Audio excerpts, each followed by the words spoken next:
Turn it up. From the YBA Phoenix Fitness 24/7 basketball facility in Rockland, California, it's Coach's Rise time with Coach C. Collins. Get it started. 3, 2, 1. Coach's Rise time. Hey, how you doing? I'm Coach C. Collins, and welcome to Coach's Rise Time, where I talk a little basketball, try to give you some insight into my brain and kind of what I see in the game. Hopefully it helps. It gives you some tidbits. Thanks for listening in. Thanks for tuning in. Hopefully you've been supporting the main show, which is About That Life podcast. Hopefully you like what you've been hearing on the Coach's Rise Time. Thank you again for those who've been listening and recurringly listen. The downloads keep going up, and it's really appreciated. And for those, if you're new, and I'm guessing like 50 to 60 to 70% of you guys are new, please go ahead, hit that follow, or consider hitting that follow and subscribe. We are also on YouTube for the About That Life, the main show. But, hey, maybe take a listen, take 10 minutes of your time. Maybe I might give you some insight, something you like, and keep going down the list and see if you like more. I want to thank our sponsors for sure. Dr. Dish, best shooting machine on the market. Definitely appreciate you and all you've been doing. I have a couple myself, use them in my gym for my AAU club. It helps my kids shoot tremendously. If you're looking for a great shooting machine on the market, definitely hit them up. They have the home version, they have the Rebel, the All-Star, and so on and so forth. The home version is definitely great for those who want to get their kids lots of shots, lots of reps at home. I want to also thank my other sponsor for West Coast Takeover. If you're in the Sacramento area, Sacramento, even they do things in Utah and all over the place. Looking for a good tournament, you're an AAU club, looking for good competition, go ahead and hit them up. You can check their website out at westcoasttakeover.com. Also, if you happen to come to the Sacramento Rockland area, you can go swing over right next door to Hardwood Palace. They have the Extreme tournaments. It's a very well-organized event. You can contact Steve or Grant. You can check them out at hardwoodpalace.com. Their tournaments are great, well-ran. They get their schedules out on time, typically by Thursday. They really work with everybody's skill level. You have the developmental guys all the way to the high-level guys. Definitely something to consider and take a look at. With all that being said, thanks for coming to the show. I wanted to get into today's topic, which is Turn it up. From the YBA Phoenix Fitness. Big. So let's drop this missile right here. All right. I wanted to talk about offense. Now, there's been a lot of different takes and discussions on what's the best offense to run in this era in basketball. Do you see the triangle anymore? No, you don't. Do you see necessarily even the 1-2-2 sets, the traditional point guard in the middle, 2 wings, 2 posts? Not really anymore. So what does that mean?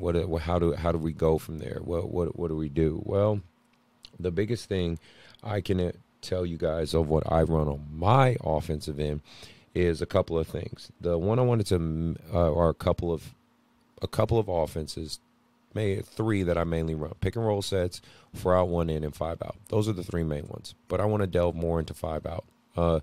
How does 5 out? How does 5 out work? Right. That's the key factor, because of course for youth, and especially we're talking 8th grade and below, it's really hard to kind of implement because kids are still learning, they're still developing. Most can't necessarily shoot the outside shot at a consistent rate. Of course, you have your savants, you have your exceptions to the rule, but we're talking about the general outlines of this. And then you have to teach good habits, because a lot of it can be the ball passes, no one moves, it can get stagnant, it can forcibly kind of become an iso ball situation, especially because kids acclimate what they see in the NBA. So how do you bypass that? How do you teach it? Well, in my opinion, and again, that's what you're listening to this for, because you're curious on my opinion, it really comes down to the principles. I call them concepts. However you institute those principles on what you see piece by piece is how you plan to see them in the game. If you overemphasize your kids getting in triple threat, well, guess what? They'll more than likely get in triple threat in the game. If you overemphasize passing and cutting and do it consistently every practice, like to where it's seared into their brain, then they'll pass and cut. The reality of basketball, this is what it is. It's fast break, it's 5 out, or 4 out, 1 in. Of course, there's people making innovations to it. I really am a fan of the Princeton offense because you get a lot of backdoor opportunities and it pushes things up. In this day and age in basketball, in this era, your centers, even, and again, when I mean center, I just basically mean your tallest guy, doesn't mean skill set.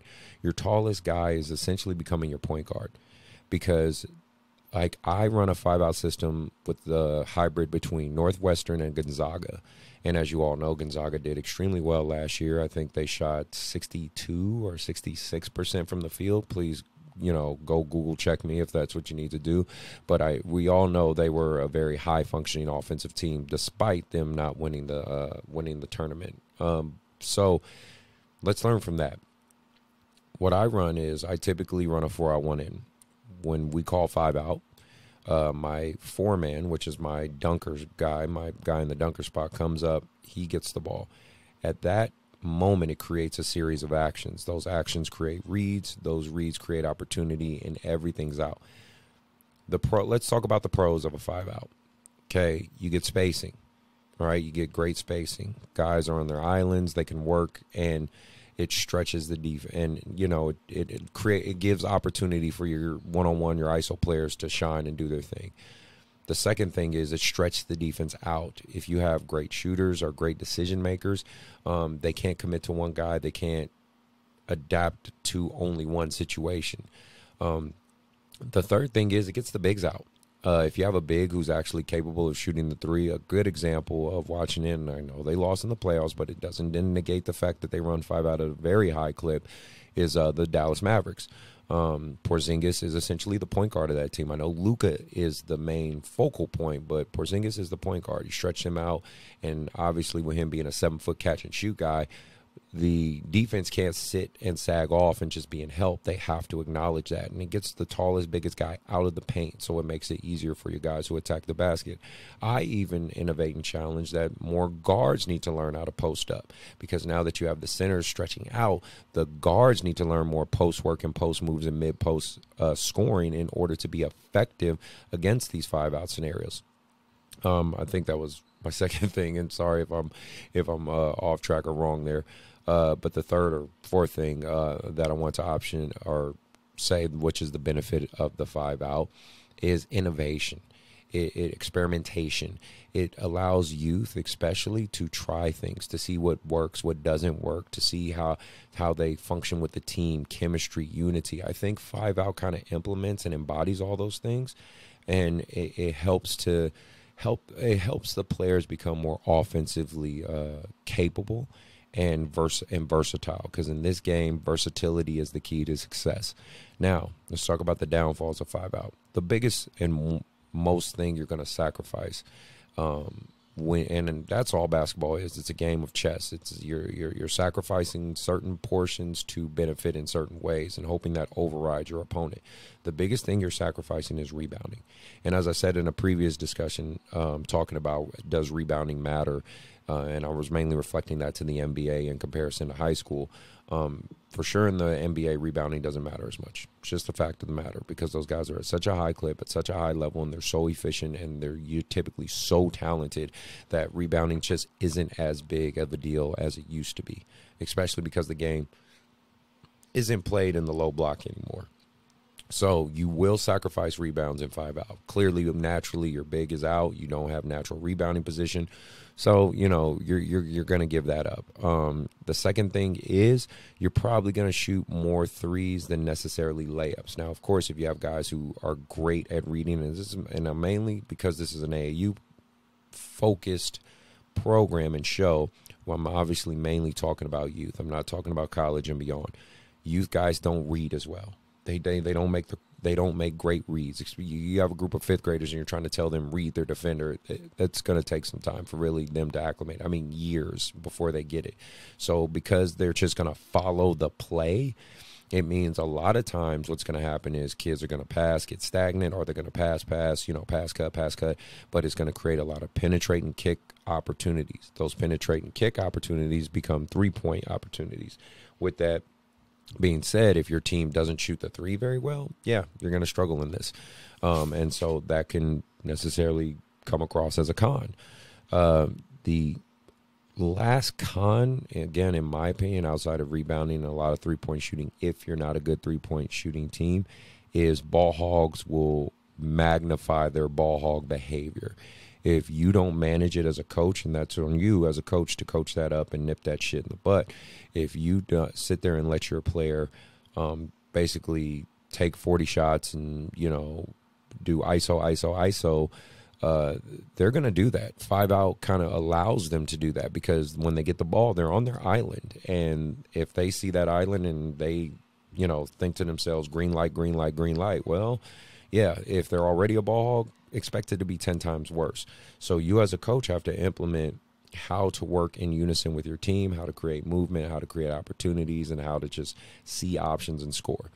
I teach it piece by piece by piece, literally from the triple threat to the triple handoff action to the hammer screen action. We do a lot of different actions on reads. We call it, you know,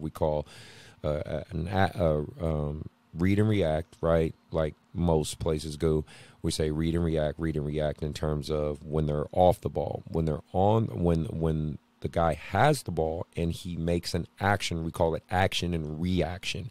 Like for instance, if my big dribbles over to hand it off, the DHO, the dribble handoff to the wing player, then the rest of the team reacts to that action. So we call it action and reaction, right? Read and react, action, reaction.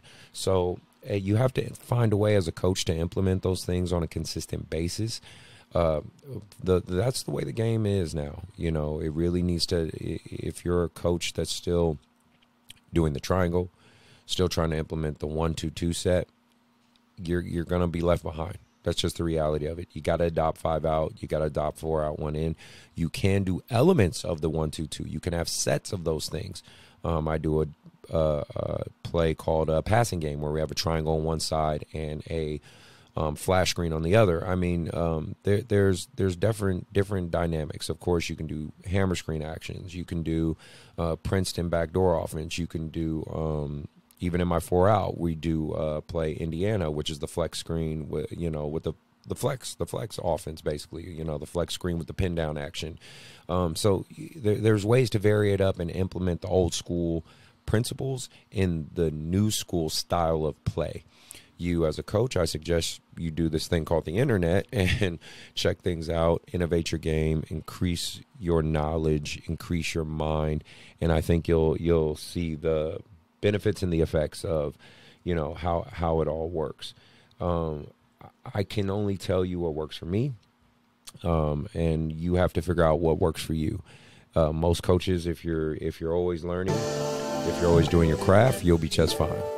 So with that being said, thanks for listening. This is just my take on the 5 out offense and the little ways you can implement it and teach it for yourself. Hopefully you've enjoyed listening. Please, again, if you are checking out the main show About That Life, go ahead and hit that follow button.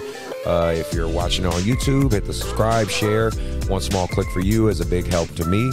The ones who've been supporting through the Patreon, the sponsors, and the show's going on an upswing. I just can't express it enough how much I'm appreciative of it. I want to try to keep sending out consistent content. Mark and Ty, my co-hosts on the About That Life show, they're always working hard. I'm going to be hitting the road in July. I'm hoping to have some good guests for you guys coming in. But please let me know if you have any suggestions. DM me. All the stuff's in the description, the way to contact me. Let me know what you think. I want to keep giving you guys tidbits. Hopefully you like what I'm saying as a coach. And I hope everybody's out there being safe. Remember, you are amazing. You kids that are listening, remember, you can achieve your goals. You're going to have to work hard, but you can do it. For you parents that are being great parents to your kids, getting them through COVID, taking care of the bills, getting shit done. You are amazing. Keep it up. All right. This is all just about positive energy, and I just want to create some light in sometimes this crazy shade of darkness. Other than that, be well, be safe, and I'm out.